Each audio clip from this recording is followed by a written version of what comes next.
I think power for for me is one of the final like parts of the game that I started to really get a grasp on, which is I think kind of speaks well to the game in that like it's an element of optimization that you can pursue if you want, and but you don't really have to. You can kind of safely get away with, well, this seems like a good number of batteries, or whatever. For the most part, whatever you use is actually going to be more than plenty.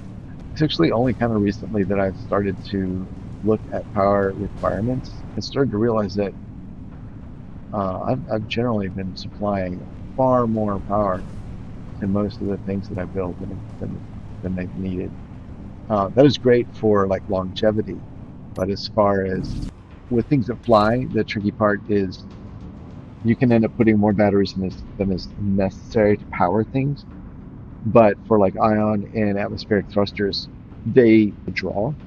So you can end up with a lot more power stored than you need just because you needed, just because you needed the output. Something like this truck here, it's got a ton of small batteries on it.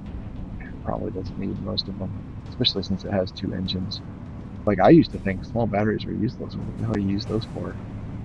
Yeah. And the only thing was like, well, if you want to kind of integrate, you don't want a big bulky battery. You want like a cooler, like more compact design. So you got to put batteries where you can fit them. But you have to use a lot. That was kind of what I always was like, yeah, that's all small batteries are for because they hold so little power. But the reality is actually most things don't really need a lot of power. So your mileage may vary, of course.